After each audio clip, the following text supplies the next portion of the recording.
Okay, so on Stack Overflow 2 days ago, I was trying to help someone with some PHP. He asks how to add external PHP file to propagate in HTML landing page. His question is actually wrong.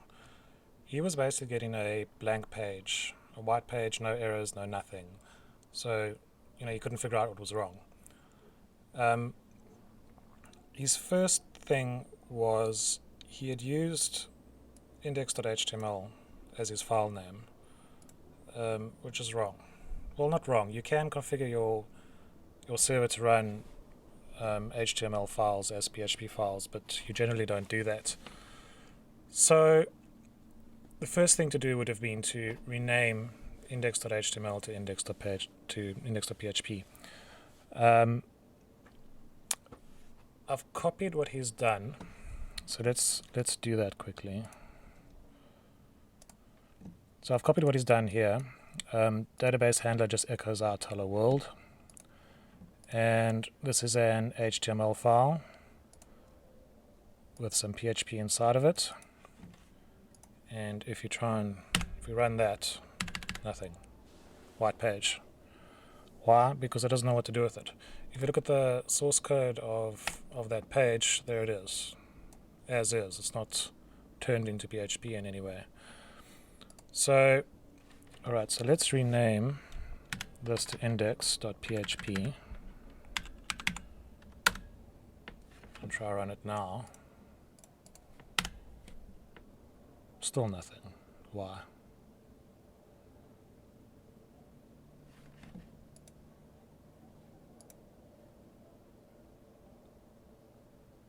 Not HTML, this should be .php.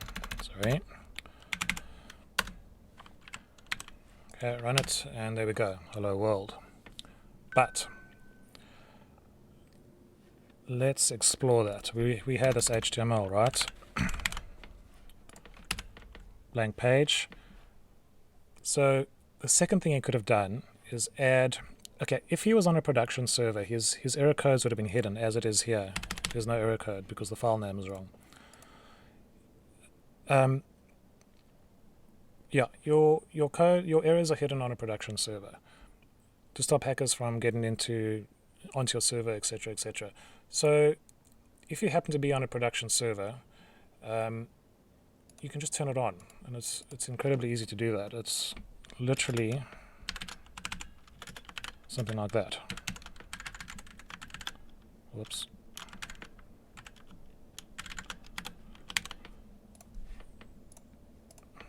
Run it, and it tells you failed to open stream, no such file directory, and blah blah blah blah blah. So immediately you know what to do. You can fix it.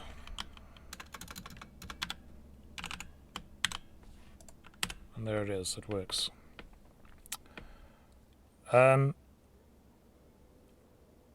so to summarize, don't use index.html. Use index.php as your base file. Turn on error report.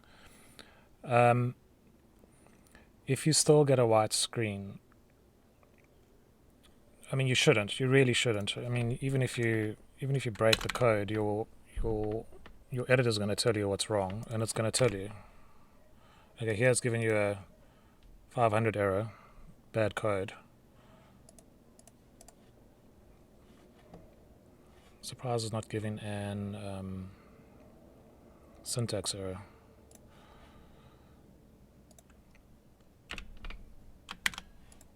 Maybe because the HTML is broken, I'm not sure. But if we do a syntax error here, surely, there we go. Right, so basically just get your error reporting turned on. You won't be blind, you'll know what's going on, and say you can't turn it on, you can probably log into your server, and under a logs file you'll have access.log and error.log. You can check those files for any errors. If for whatever reason you're unable to use your INI settings and your error reporting. So yeah, I hope that helps, and yeah, good luck.